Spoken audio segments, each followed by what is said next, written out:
Mari sebelum kita sama-sama menyiapkan hati kita untuk mendengar firman Tuhan, saya mengajak kita bersama-sama untuk masuk di dalam doa.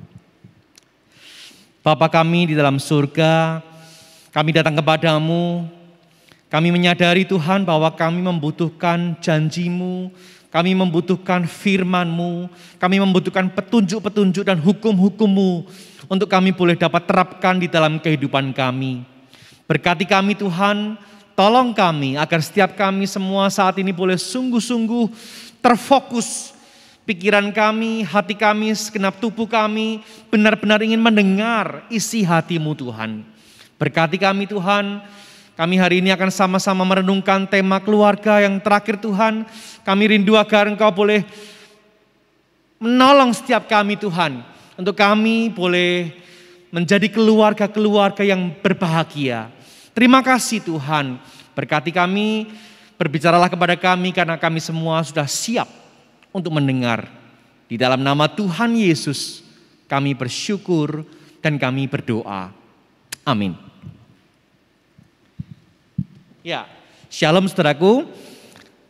Tema kita hari ini adalah keluarga yang bahagia. Thank you ya.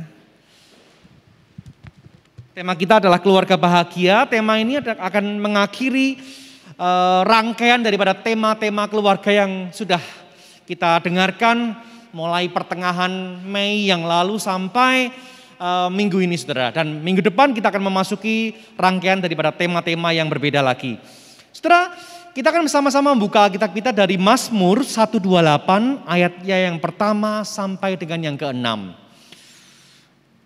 Nyanyian siarah, berbahagialah setiap orang yang takut akan Tuhan, yang hidup menurut jalan yang ditunjukkannya. Apabila engkau memakan hasil jerih payah tanganmu, berbahagialah engkau dan baiklah keadaanmu. Istrimu akan menjadi seperti pohon anggur yang subur di dalam rumahmu. Anak-anakmu seperti tunas pohon zaitun sekeliling mejamu. Sesungguhnya demikianlah akan diberkati orang laki-laki yang takut akan Tuhan. Kiranya Tuhan memberkati engkau dari Sion, supaya engkau melihat kebahagiaan Yerusalem seumur hidupmu, dan melihat anak-anak dari anak-anakmu, damai sejahtera atas Israel. Demikianlah pembacaan firman Tuhan. Saudara, apa dalam bayangan saudara ketika saudara mendengar frase keluarga bahagia, saudara? Apa yang ada dalam pikiran saudara ketika judul ini diberitahukan kepada saudara, keluarga yang bahagia? Saudara, apakah keluarga yang bahagia adalah keluarga yang tidak pernah bertengkar? Yang selalu rukun, yang selalu akur, yang damai, tidak pernah ada pertengkaran sama sekali. Apakah demikian? Apakah keluarga bahagia adalah keluarga yang bisa hidup dengan secukupnya? Maksudnya mau ngapa-ngapain cukup, mau beli Alphard tiap hari cukup, mau piknik cukup, mau ke luar negeri cukup, mau beli apa aja cukup. Apakah demikian? Tentu tidak saudara. Saudara, ya mungkin yang lebih kontekstual seperti saat ini saudara. Masih bisakah kita itu merasakan yang namanya keluarga bahagia di dalam konteks ancaman pandemi yang terus menekan kita? Saudara, liburan keluarga di saat-saat liburan ini pun terancam batal. Bahkan mungkin sebagian sudah menyatakan batal. Mau keluar rumah saja sekarang kita susah sekarang. Saudara, tema ini adalah tema yang begitu penting saudara. Karena siapa sih dari antara kita yang gak mau keluarga bahagia? Saya yakin bahwa setiap saudara memiliki satu kerinduan. Memiliki keluarga yang bahagia. Namun apakah frase keluarga bahagia ini real saudara? Atau jangan-jangan ini adalah sebuah utopia saudara. Saya memakai istilah utopia ini saudara. Suatu angan-angan yang tidak pernah ada sebetulnya. Sesuatu yang terjadinya di sono, di negeri dongeng sana. Apakah demikian saudara? Saudara, Alkitab yang kita baca tadi memberikan petunjuk bahwa kita itu kita bisa memiliki keluarga yang bahagia. Keluarga bahagia bukan sekedar utopia. Petunjuk memiliki keluarga yang bahagia ini diungkapkan dalam Mazmur 128 ini saudara. Saudara, bacaan yang kita sama-sama baca tadi adalah Mazmur 128. Saudara perlu perhatikan bahwa yang namanya Mazmur itu berbeda dengan genre-genre lainnya di dalam Alkitab. Kita mengenal ada genre narasi, cerita gitu ya. Ada genre surat, ada genre sejarah atau genre-genre yang lain saudara. Tapi kali ini perikop kita ini memiliki genre yaitu adalah sebuah mazmur, nyanyian, sebuah lagu saudara. Dan kalau kita melihat di sini pendahuluan sebuah lagu, biasanya kita sebut dengan intro saudara ya. Intro di dalam mazmur ini apa saudara? Dikatakan di sini mazmur siarah. Di dalam ayat 1 dikatakan mazmur siarah menjadi sebuah intro daripada mazmur ini saudara. Pertanyaan kita adalah mazmur siarah itu apa?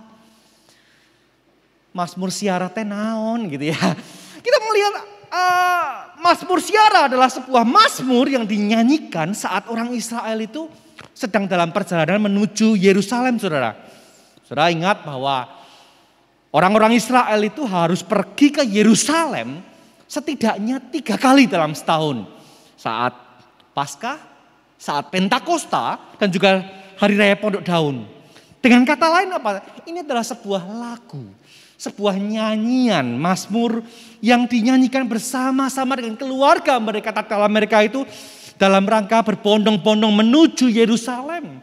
Ketika mereka berjalan bersama keluarga mereka menyanyikan sebuah lagu yang membawa berkat keluarga yang bahagia saudara. Saudara menurut lagu ini saudara, yang namanya kebahagiaan itu sesungguhnya adalah dimulai dari komitmen pribadi kita kepada Allah saudara. Saudara, kalau kita memperhatikan di dalam ayat yang pertama saudara, kita akan tahu bahwa di sana dinyatakan berbahagialah setiap orang yang takut akan Tuhan, yang hidup menurut jalan yang ditunjukkannya. Saudara, tadi saya katakan bahwa mazmur ini adalah sebuah nyanyian. Yang nyanyi ada namanya nyanyian, ada yang namanya disebut sebagai refrain. Yang seringkali diulang-ulang. Nah inilah bagian dari refrain itu saudara. Ayat 1 ini adalah refrain daripada lagu ini saudara. Di mana mengungkapkan bagaimana berbahagialah orang-orang yang takut akan Tuhan. Karena saya mau mengatakan demikian karena apa? Karena dalam ayat yang keempat, kalimat-kalimat yang sejenis ini kembali diulang. Ayat 1 dan ayat 4 ini adalah mengungkapkan sebuah hal yang sama. Bagaimana orang akan diberkati, orang yang takut akan Tuhan. Saudara, referen mazmur ini mengungkapkan sebuah garansi, sebuah jaminan berkat bagi orang yang takut akan Tuhan. Pertanyaannya sekarang adalah, takut akan Tuhan itu apa ya? Mungkin sebagian dari kita berpikir, takut sama Tuhan. Saya rasa gak demikian saudara ya. Takut akan Allah dijelaskan dalam ayat ini artinya adalah hidup menurut jalan yang ditunjukkannya. Saudara, firman Tuhan ini berkata, ayo come on, ayo seriuslah pada Allah, seriuslah pada hukum-hukum Allah. Sayangnya adalah apa saudara?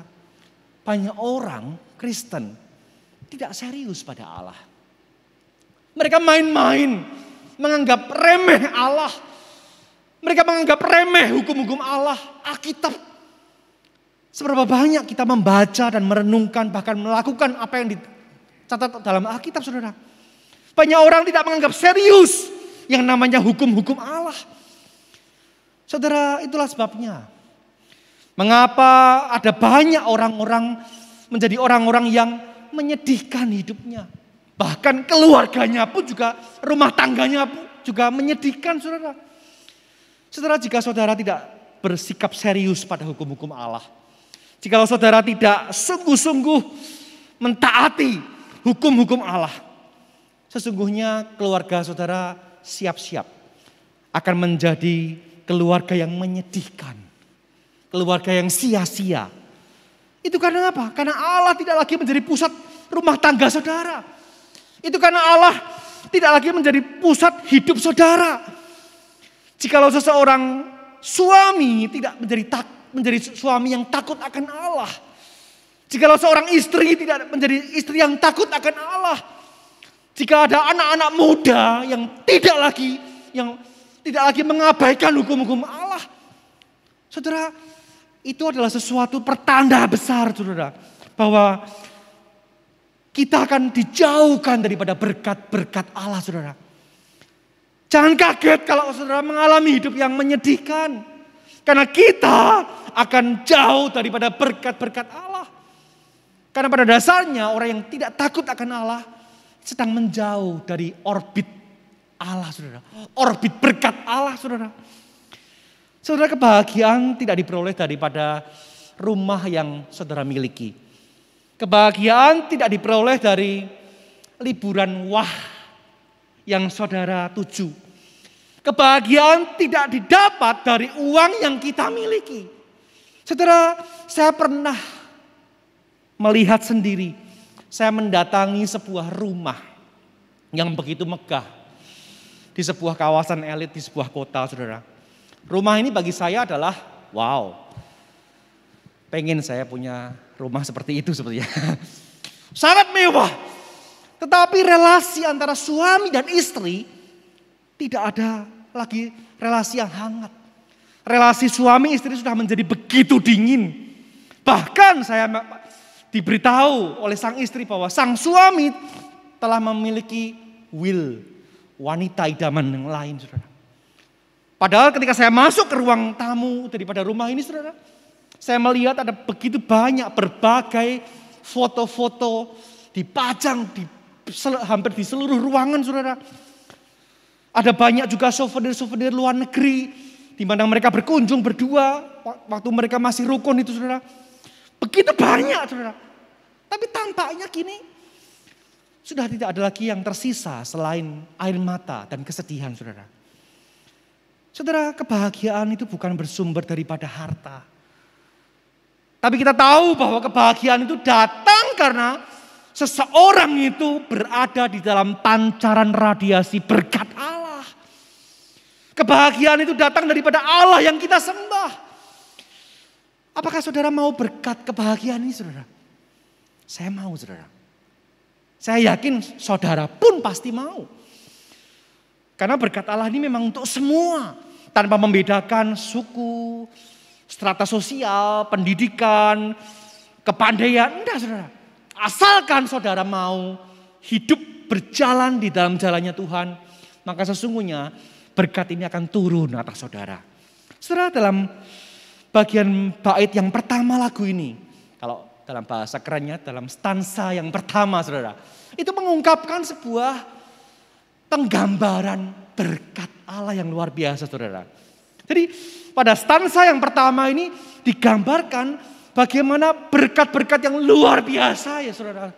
Yaitu adalah diungkapkan yang pertama, saudara, kita bisa melihat Tuhan itu memberkati pekerjaan kita. Apabila engkau memakan hasil jerih payah tanganmu, berbahagialah engkau dan baiklah keadaanmu. Saudara, Tuhan memberkati pekerjaan kita.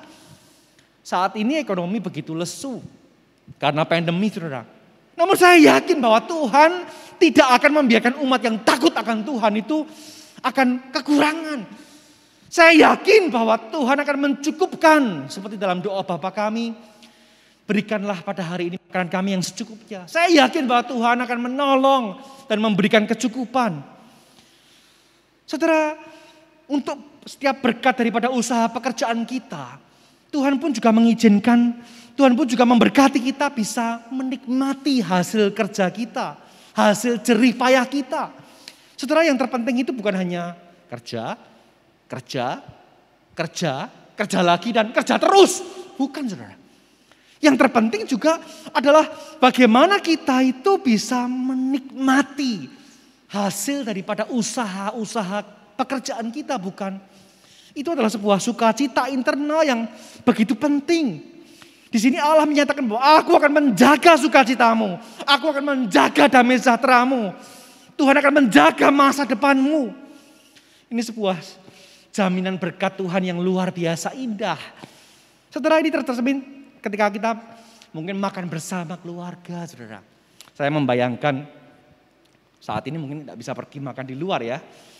Kita mungkin di rumah bersama dengan segenap keluarga, dengan hidangan seadanya bisa masak sendiri, atau bahkan mungkin bisa pesan Gojek, GrabFood, apapun itu saudara.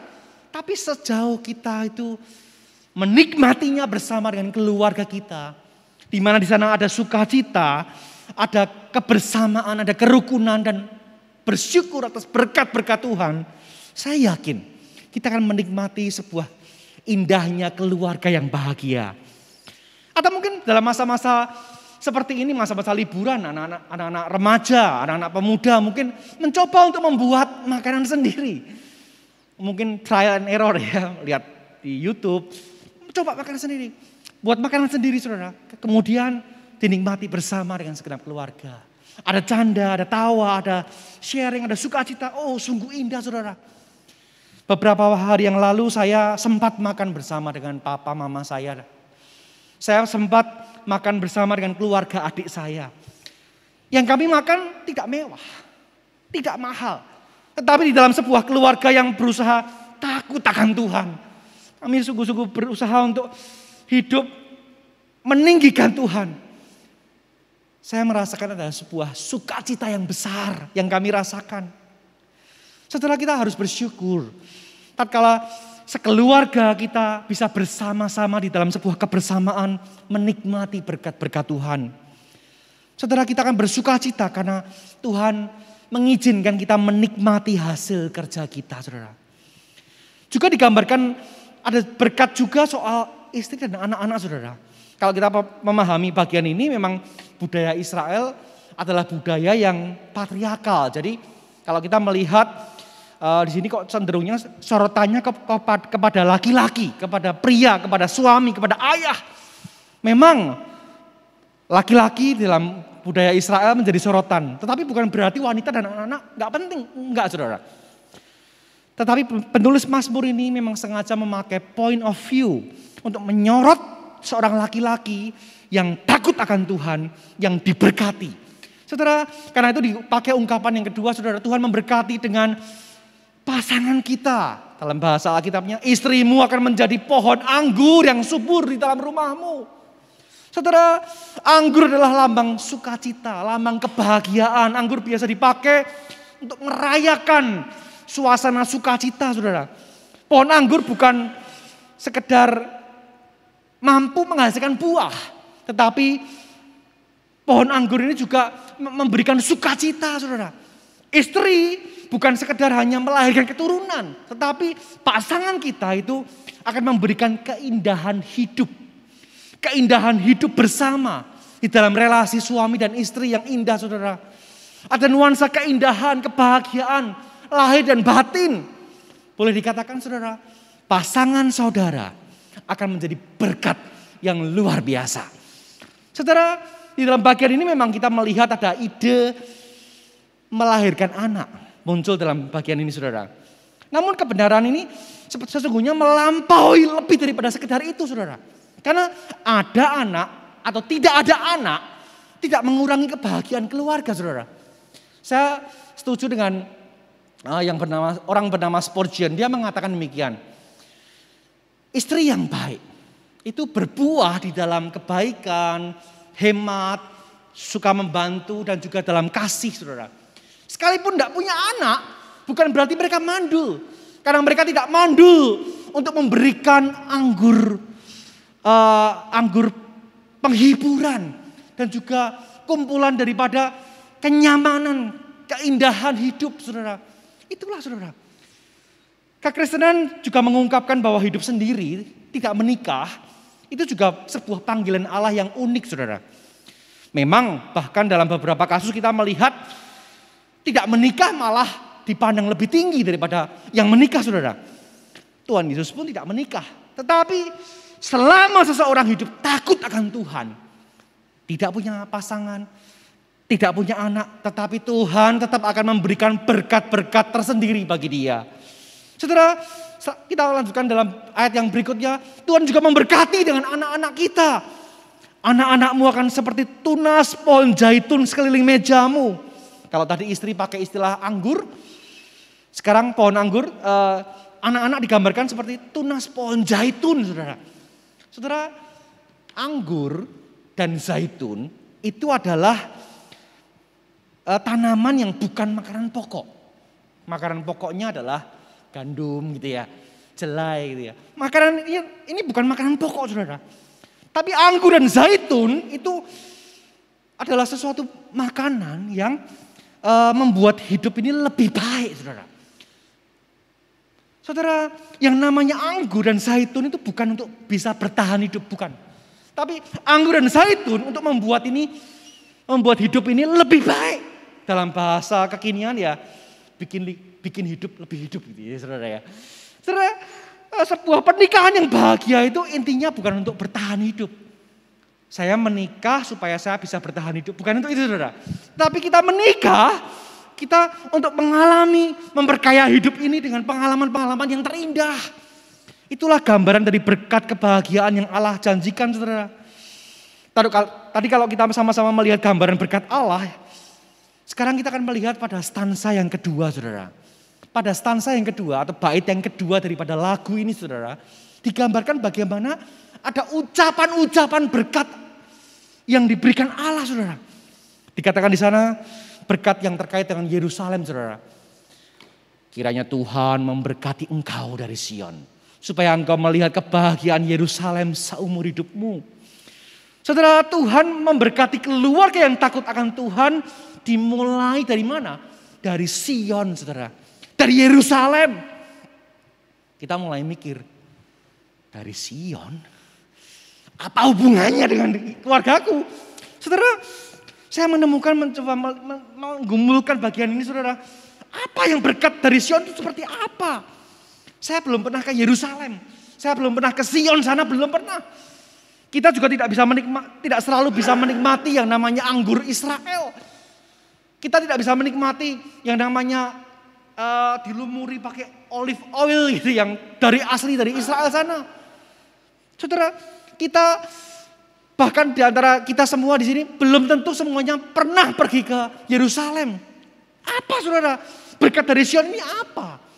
Saudara, ketika saya bergumul hal ini, saudara, saya menemukan saat kita menyadari bahwa ada banyak pengajaran Yesus, pelayanan Yesus dilakukan di Yerusalem. Inilah berkat dari Sion.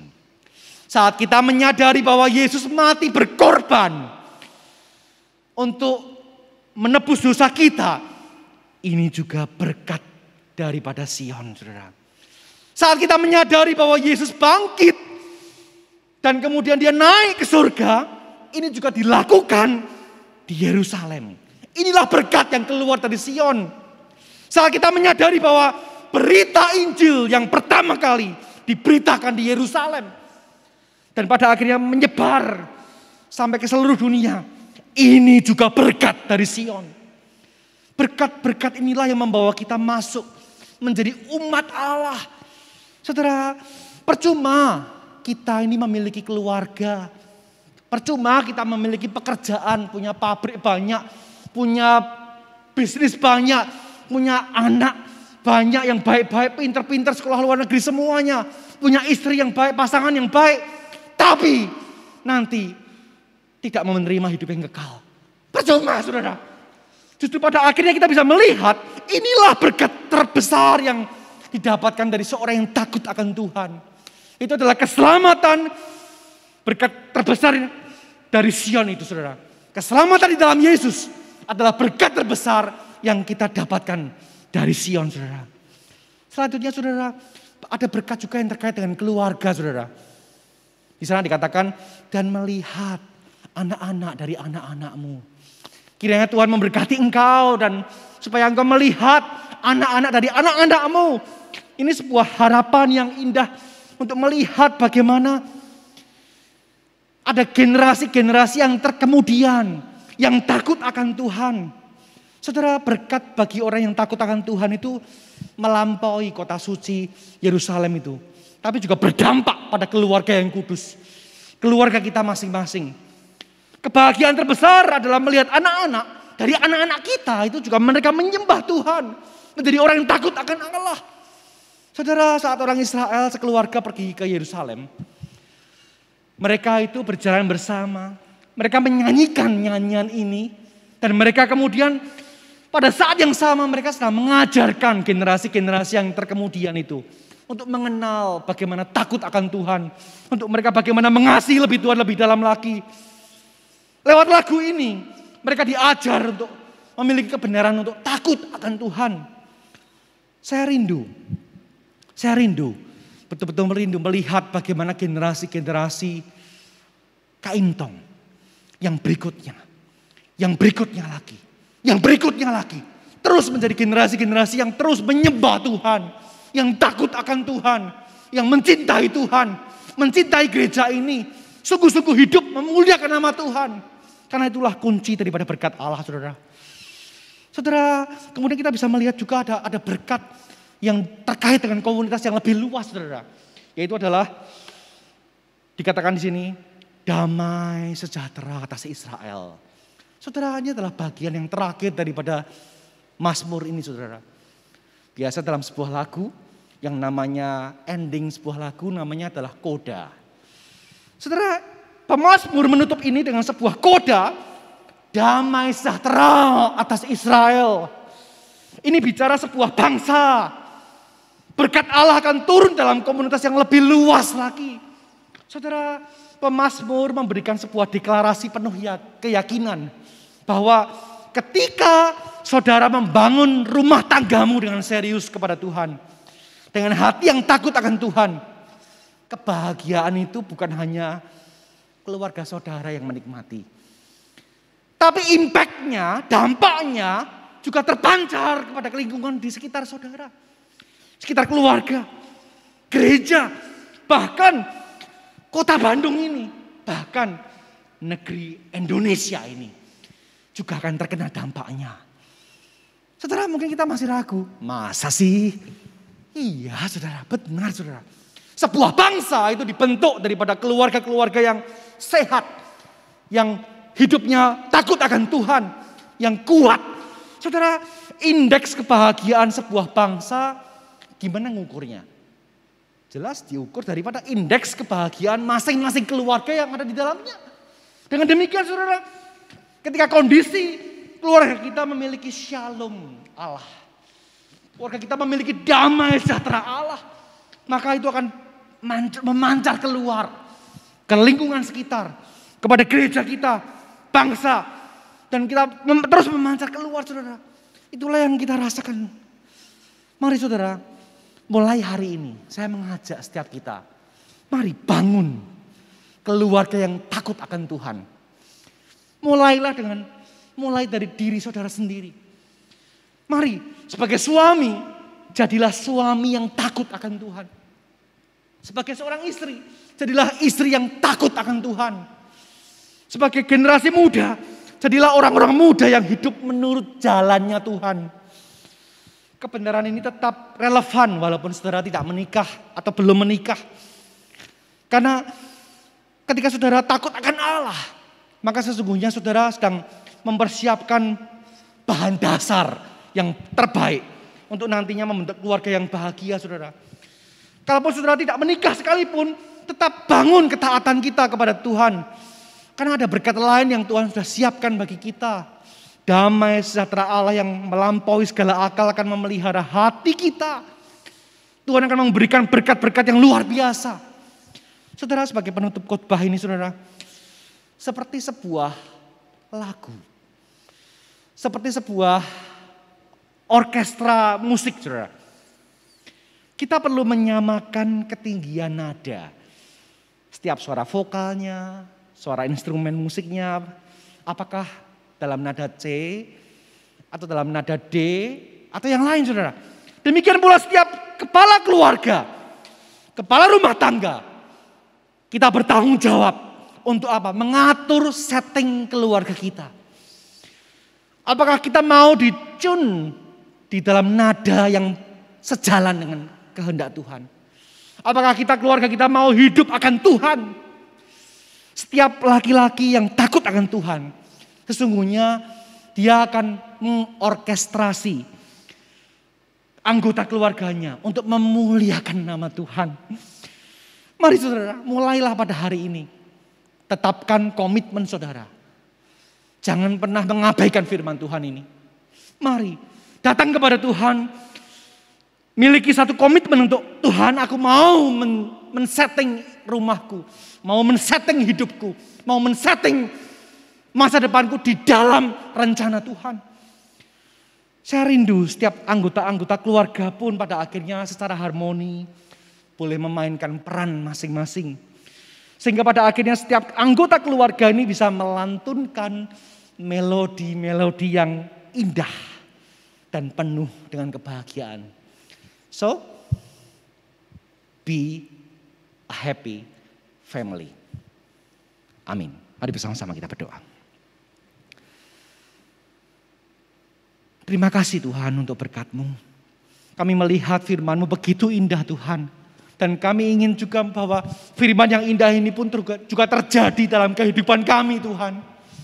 Kami rindu Tuhan boleh sungguh-sungguh semakin mengalami keindahan daripada berkat-berkat dalam firman Tuhan ini Tuhan.